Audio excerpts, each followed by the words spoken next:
retour parmi nous, and welcome back.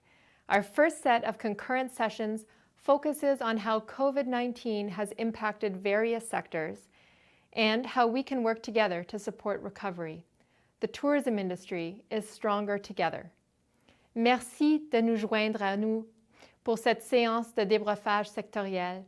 Nous sommes heureux de présenter cet ensemble de séances simultanées qui mettront l'accent sur les répercussions de la COVID-19 sur chaque secteur ainsi que sur la façon dont nous pouvons travailler ensemble pour soutenir la relance. We are very grateful to the Toronto Star for sponsoring these sector debriefs. Bonne séance, and I'll see you again at 12:45. So I guess that's my cue.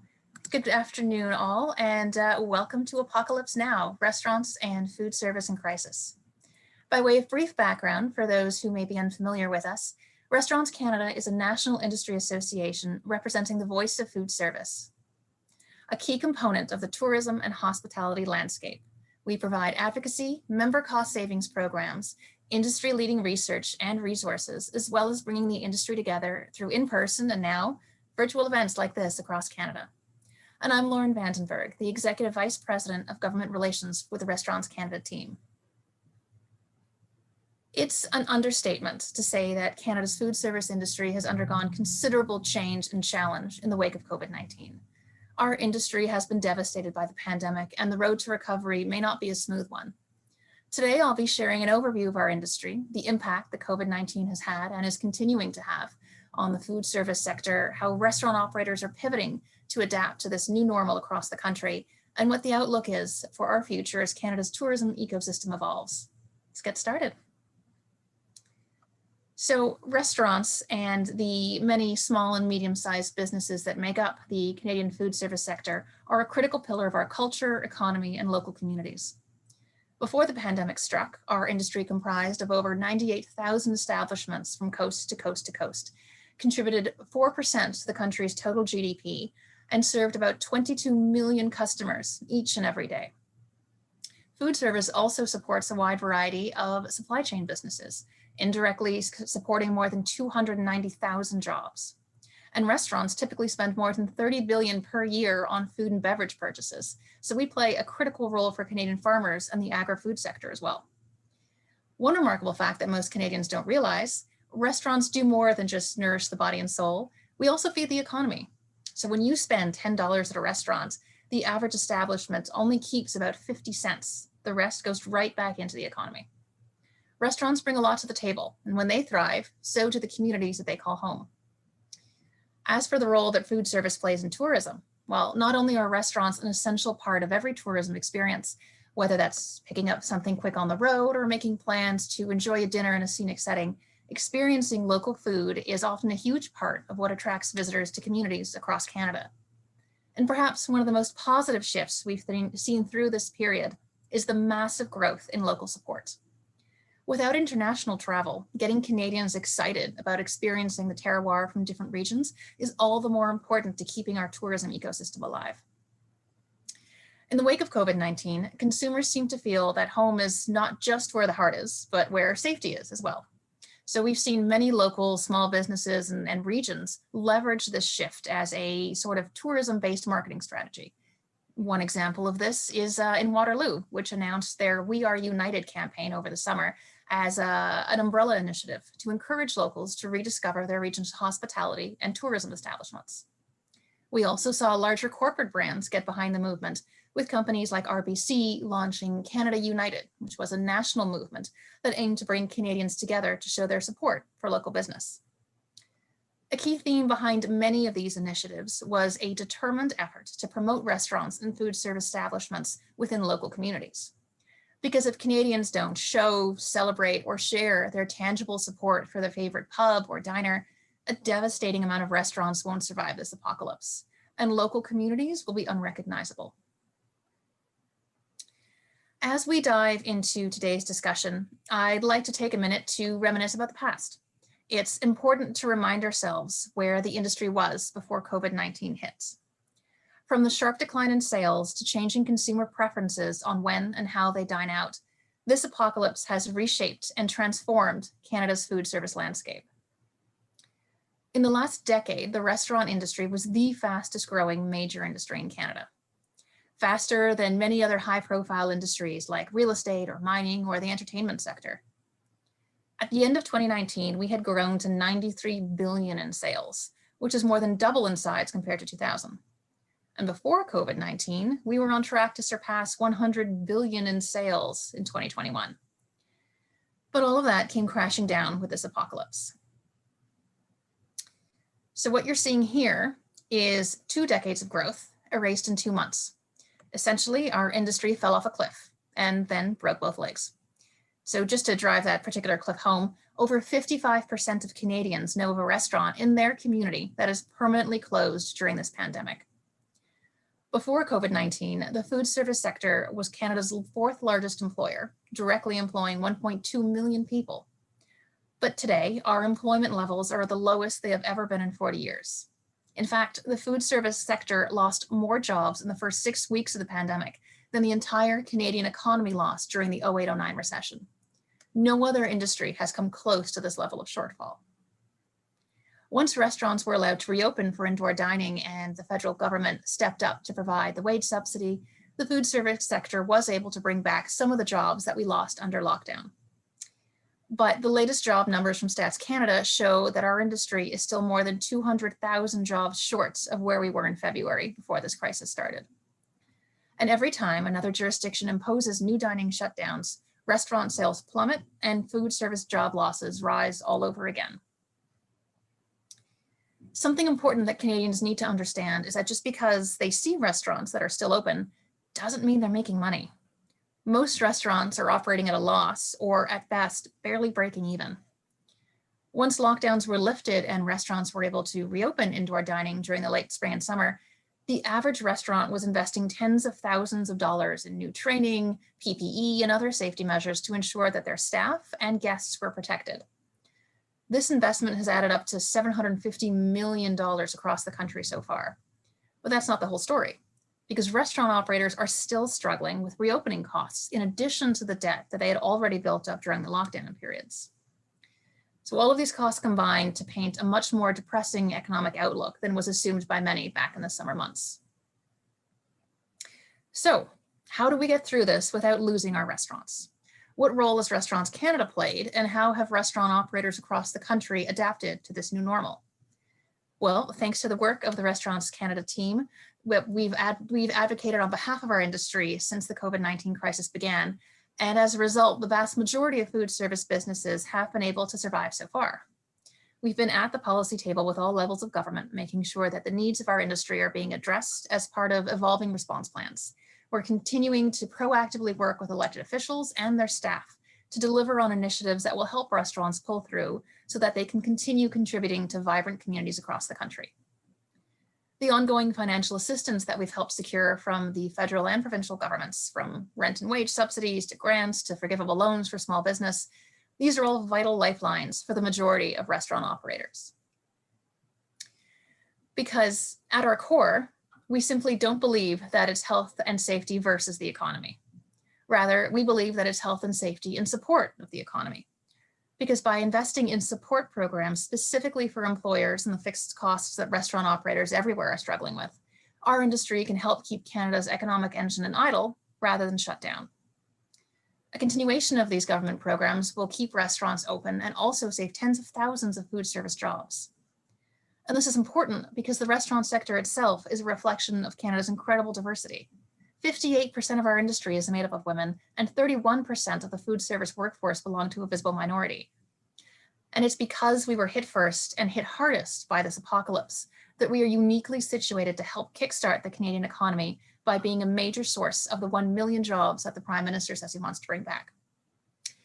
But the restaurant industry can't rely solely on government support, especially in these uncertain times. Sometimes, in a survival situation, you have to focus on self-rescue. Necessity can be the mother of all invention, and you need to choose your own path forward, which is exactly what so many restaurant operators have had to do. Even in the before times, Restaurants Canada was always proud to highlight the creativity and innovation of the restaurant industry because it deserves more attention. Each and every year, we brought the industry together under the RC Show banner. Over 20,000 operators, chefs, bartenders from C-suite to staff would come to shop, taste, learn, connect, and grow their business. From flavor combinations to menu technology, our industry has a remarkable history of agility and resourcefulness. And nowhere has this skill set been more evident than during these last long, painful months. Restaurants have been pivoting, adapting, and displaying remarkable agility through the last 8 months to tread water. But with the most profitable months of the year behind us, the goal is not to thrive right now, it's to survive. When table service restaurants had to close down indoor dining during lockdowns, a number of these establishments began planning. For some, the planning looked like recalculating opening hours and staff requirements. For others, that planning demanded a complete overhaul of their restaurant offerings and business concepts, all while keeping up with consumer demand. One of the major pivots nearly all operators undertook was to offer delivery for the first time, which is no easy feat. Figuring out what and where to downsize on menu items, determining which ones could then travel, how well, and how to transport them. These are all entirely new investment strategies for food service operators. For example, Sir Corp's Scatterbush locations, one of their key ingredients is fresh mozzarella, which does not travel well as a takeout component no matter what they tried, no matter how many different types of packaging they looked at. That led them to remove it from their offerings and rethink their entire menu. Other restaurants, like the Birds and the Beats in Vancouver, decided to reinvent themselves entirely. The owner, Matthew Senecal Junkier, who operated 2 different locations, chose to temporarily close down one at the beginning of the pandemic and converted the other one from a cafe bakery to a grocery-style takeout service. Not to mention finally securing the delivery of alcohol with takeout and delivery. This was a huge advocacy win for our industry. In fact, if we look at just licensed establishments, 74% of table service restaurants added beverage alcohol as part of their takeout and delivery offerings. Now, according to data from CGA Nielsen, just this past April, 44% of Canadian consumers said they were ordering takeout and delivery, with 16% also ordering alcohol. But by the time August hit, that number had rocketed to 31%. With the convenience of allowing alcohol with takeout and delivery, the expectation is that this number will continue to grow and allow restaurants to not only provide more value to their customers, but also help revenues by increasing their average check size. Meal kits and groceries are another exceptionally innovative change made during this apocalypse. Food service operators have created meal kits and offer groceries as an opportunity to release signature dishes, sauces, or snacks through a new channel to improve sales and boost their brand reach. Joey Restaurants, for example, added Joey Market, allowed customers to order groceries, ready-to-make meal kits and drink kits. In fact, these innovative product offerings have been so well received by guests that they're actually going to be a mainstay for the company going forward. Consumers also started to change their ordering habits, which reflected a change in their taste preferences from pre-COVID to now. We're seeing more consumers gravitate towards classic favorites, those comfort foods that they know and trust. And now, by leveraging the insight provided by this shift in taste preferences, food service operators have begun to downsize their menus in response in an attempt to mitigate the rising food, labor, and fixed costs.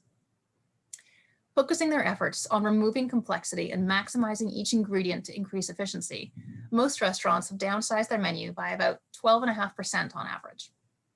We've even seen the reemergence of the QR code, which is no longer relegated to the graveyard of once beloved BlackBerry phones, which I admit is a joke only funny to me and other ex-bureaucrats, I'm sorry.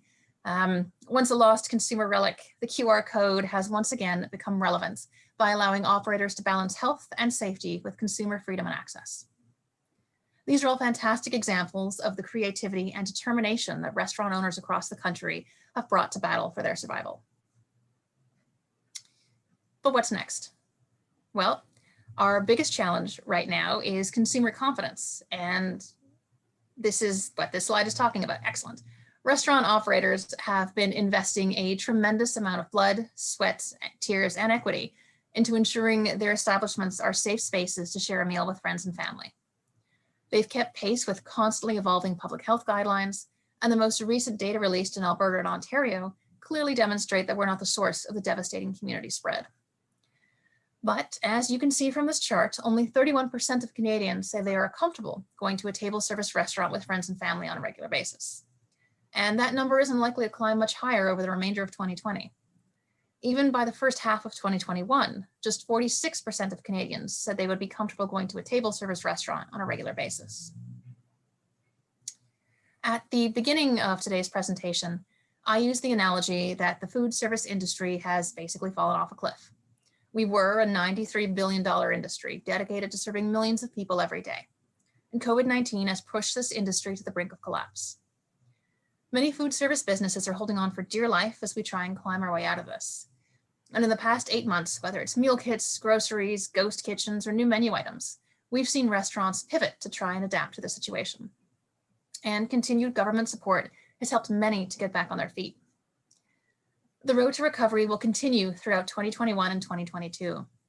And this is assuming that there won't be another national lockdown like what we saw in April. Now, this is where and why we'll also need all of you.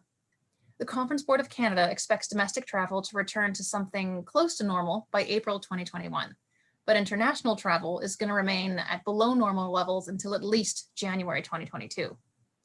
In order for the industry to continue to survive, we need you to picture life without restaurants and then help us stop that from happening.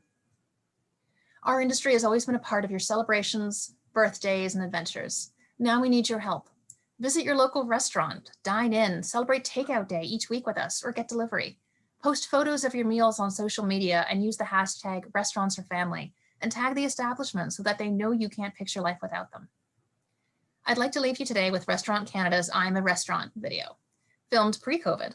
This tells the story of those in our industry and the many ways that restaurants nourish communities across Canada. The food service industry as we know it will evolve and change from what we've known. This reemergence is essentially starting from scratch.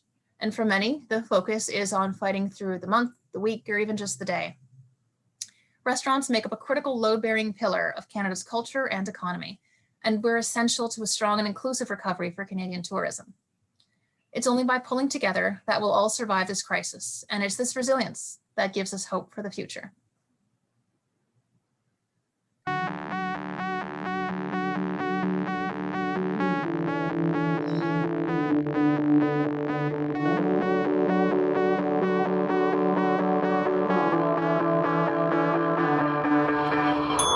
What people don't realize is that a restaurant is more than just a restaurant. About a third of the population of Canada has worked in a restaurant at some point or the other. And that's a very large number of people. We're the 4th largest employer in Canada. So that means that 1 out of every 15 individuals working in Canada are working in the restaurant industry. What would I say to a person who says working in a restaurant is a dead-end job? I would say, you've obviously never worked in a restaurant. So I was fresh out of high school with no experience, no money, just trying to avoid student loans. And with books and tuitions and fees, I managed to still graduate with $10,000 in the bank. Where do you find young people 25 to 35 years old having budgets of $2, $3 million with 100 employees? That doesn't happen. It happens in hospitality. For every dollar of sales that we create, there is almost $2 spin-off into the economy. A restaurant supports farmers, suppliers, The electrician, Food producers, architects, the plumber, fishermen, distributors. the trucking industry. 1.1 million employed, 250,000 jobs just from spin-off industry. That alone represents a workforce pretty darn close to the population of Montreal. No small number. There's 18 million people that walk through the doors of restaurants in Canada every day. We're not just feeding people. No, we're doing so much more than that. We are building this country one meal at a time.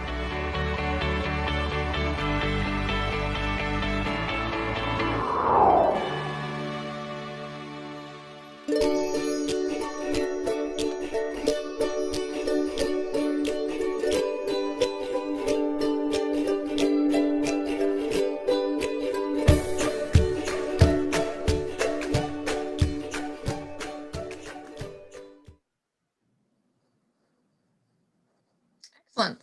Well, thank you all so much. That is the end of my official presentation. And I think we've probably got a couple interesting questions from the chat box being monitored by the always wonderful Marley, who I may have to unmute. Hi, Marley. Hang on. Hi. Hi there, everyone. I seem to have somehow escaped the main chat box, but I took down the Q&A so far. Seems like there's definitely a lot of agreement that food service and tourism go hand in hand. Dana Forster from Fort White Alive was sharing how important food service and restaurants are. Food and tourism go hand in hand, she says. It helps to elevate a tour to an experience, touching all the senses, creating experiences that include food, supports partnerships and unifies the community, and creates new opportunities and lasting memories for our visitors. We definitely couldn't agree more. That's not quite a question, but we were very heartened to hear that the partnership we feel on our end is reciprocated on the tourism partners side. No, that's great to see. And I'm happy to have you write my speech next time. I think that'd be great. But it also, and recognizing it's more of a comment than a question, it's still really encouraging for us in the restaurant space to know that we do have that kind of impact, that kind of reach, that kind of ripple effect. Because I think, and you saw it in the video, there's a lot of passion here. There's a lot of dedication, both to staff, but also to the Canadian guests and the international tourists that we get coming through our doors, what used to be each and every day. So certainly knowing that that sort of passion and enthusiasm is shared and recognized, it always helps, especially during, the apocalypse.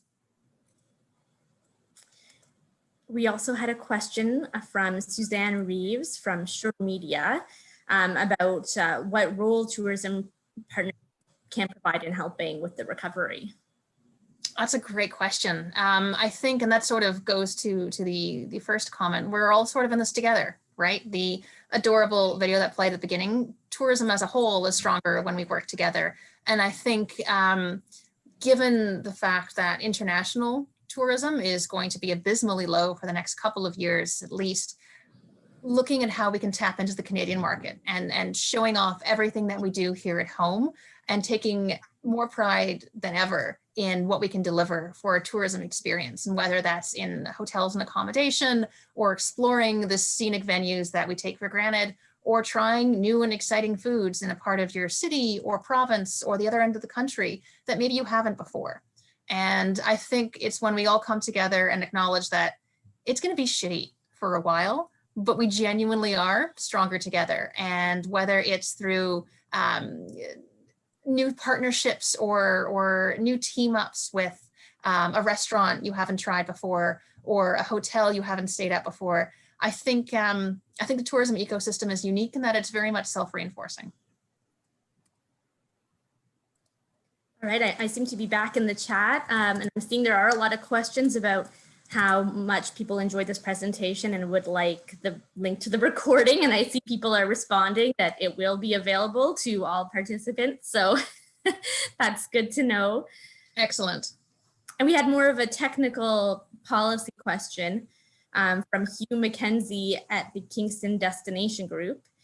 I'm wondering if TIAC can provide support to Ontario hospitality tour boats to request of the AGCO that the temporary amendment to liquor licensing regulations allowing boats to serve while at dock and operate dockside patios be made permanent. So that's something we can definitely relate to on the restaurant side.